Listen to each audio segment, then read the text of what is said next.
전기차 주식. 와, 진짜 롤러코스터가 따로 없죠.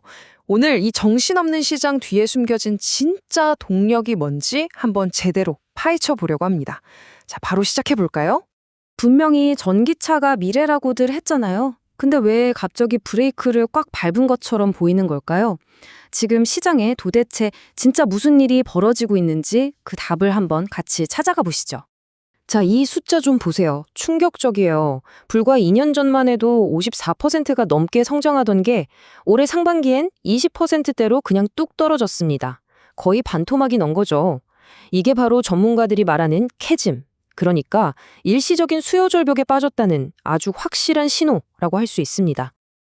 아니, 도대체 왜 이렇게 된 걸까요? 모두가 꿈꾸던 전기차의 시대가 어떤 냉혹한 현실에 부딪힌 건지 그 근본적인 원인부터 하나씩 차근차근 짚어보겠습니다. 지금 시장 상황을 보면요. 마치 4개의 거대한 폭풍이 한꺼번에 몰아치는 것 같아요. 성장세는 꺾였죠. 정부 보조금은 사라지고 있죠. 경쟁은 말도 못하게 치열해졌고 배터리 공급망 문제까지 터졌어요. 이 모든 게 한꺼번에 겹치면서 전기차 혁명의 속도를 확 늦추고 있는 거죠. 근데 현실은요, 더 차갑습니다. 도계 같은 경우는 보조금을 아예 없애버렸고요. 테슬라는 이익을 포기하면서까지 가격을 막 20%씩 내렸어요. 근데 진짜 드라마 같은 건 따로 있어요. 작년 12월에요. 테슬라 주가가 22%나 곤두박질 치는 동안 경쟁사인 중국의 BYD 주가는 무려 31%나 치솟았다는 겁니다. 아니, 같은 시장인데 어떻게 이렇게 정반대의 일이 일어날 수가 있죠? 그런데 말이죠. 이게 다가 아니에요. 만약에 이 모든 상황을 움직이는 진짜 중요한 엔진이 우리가 생각하는 자동차 본닛 아래에 있는 게 아니라면요. 우리가 맨날 보는 경제 뉴스나 시장 분석으로는 절대 설명할 수 없는 그런 더 강력한 힘이 작용하고 있다면 어떨까요? 그게 바로 팬덤입니다. 네, 팬덤이요. 이 전기차 주식 시장이라는 롤러코스터를 뒤에서 조종하는 보이지 않는 손. 수백만 팬들이 쏟아내는 그 뜨거운 열정과 감정에 만들어내는 정말 어마어마한 힘 말이죠. 자, 이 숫자 한번 보세요. 120만. 이게 뭔지 아세요? 이게 바로 테슬라 팬클럽, 그 유명한 테슬라 아미의 전 세계 회원 수입니다. 와, 그냥 회사 하나 팬클럽 규모가 이 정도라니 이거 진짜 놀랍지 않으세요? 그리고 이 120만 명이 그냥 가만히 있는 게 아니에요. 한 달에 만들어내는 게시물만 4만 5천 개가 넘고요. 거의 24시간 잠도 안 자고 온라인에서 활동하면서 실시간으로 여론을 만들고 시장 분위기를 주도합니다. 바로 이 힘이 주가를 계속해서 위아래로 흔드는 진짜 엔진인 셈이죠. 자, 그럼 이런 생각이 드실 거예요. 에이, 설마 팬들 감정 하나로 시장이 움직이겠어? 네. 그래서 지금부터 그 설마가 진짜라는 명확한 증거들을 하나씩 보여드리겠습니다. 그리고 이 거대한 팬덤의 한가운데에는 마치 교주처럼 상징적인 인물이 있죠. 바로 CEO입니다. 그 사람이 던지는 말 한마디, 트위터에 올리는 글 한 줄이 이 팬덤 전체를 움직여서요. 순식간에 몇 조 원의 가치를 만들기도 하고 반대로 그냥 허공에 날려버리기도 합니다. 이거 정말 영화 같은 사례가 하나 있어요. 일론 머스크가 트위터에 딱 한 줄 올렸을 때죠. 테슬라 상장 폐지할까 생각 중. 이 말 한마디에 주가가 처음엔 5%나 확 뛰어 올랐어요. 와, 대박이다 했겠죠?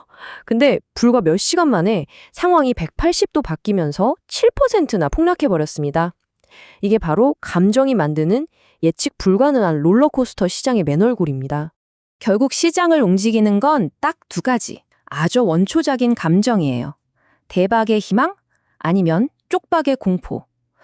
좋은 뉴스가 뜨면 사람들이 희망에 부풀어서 막 달려들고 반대로 나쁜 뉴스가 뜨면 공포에 질려서 너도 나도 팔아치우는 거죠.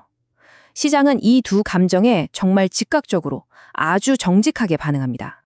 재미있는 건 이제 이런 감정적인 반응이 거의 공식처럼 예측 가능한 패턴이 됐다는 거예요. 예를 들어 신모델이 딱 발표되잖아요. 그럼 이틀 안에 매수량이 150% 폭증합니다. 반대로 배터리 화재 같은 안 좋은 뉴스가 터지면요. 주가는 7% 떨어지고 온라인에선 부정적인 글들이 340%나 터져나와요. 원인과 결과가 너무나도 명확하죠? 자, 그럼 이렇게 감정이 지배하는 새로운 시장에서 기업들은 그리고 우리 같은 투자자들은 도대체 어떻게 해야 살아남을 수 있을까요? 지금부터는 이 새로운 시대에 필요한 새로운 생존 전략, 그 해법을 한번 찾아보겠습니다. 먼저 기업들 입장에서는 크게 세 가지가 필요해요. 첫 번째, 더 빠르게 혁신해야 합니다. BYD가 내놓은 초고속 충전 기술 같은 거요. 두 번째, 더 똑똑하게 만들어야 합니다. 테슬라가 기가캐스팅이라는 공법으로 비용을 무려 50%나 줄인 것처럼요. 그리고 어쩌면 이게 제일 중요한데요. 마지막 세 번째, 팬들과 꾸준히 소통하면서 팬덤을 잘 관리해야 한다는 겁니다. 그럼 우리 투자자들은 어떻게 해야 할까요? 답은 생각보다 명확합니다. 특정 회사 하나에 올인하는 건 이제 너무 위험해요. 대신에 이 전기차 생태계 전체를 보고 투자하는 거죠.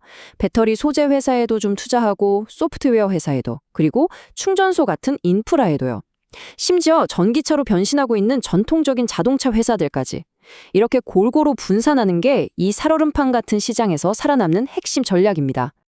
근데 지금 시장이 좀 주춤한다고 해서 전기차 시대는 끝났나 보다 생각하시면 절대 안 됩니다. 사실 지금 이 상황은 어쩌면 더 거대한 폭발을 앞둔 폭풍 전의 고요함일 수도 있거든요. 미래 예측을 보면요. 정말 입이 떡 벌어집니다. 2030년까지 전 세계 전기차가 30억 대에 이를 거라고 해요. 매년 평균 15%씩 꾸준히 성장한다는 거죠. 그러니까 지금 우리가 겪고 있는 이 캐즘이라는 건 더 높이 점프하기 위한 일시적인 숨고르기일 뿐이라는 겁니다.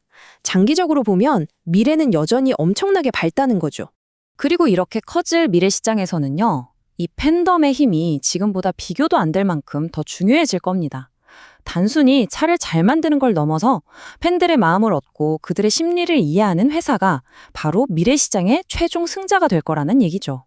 그래서 여러분께 마지막으로 이 질문을 던지고 싶습니다. 앞으로 다가올 전기차 시대의 진정한 승자는 과연 최고의 기술을 가진 자동차일까요?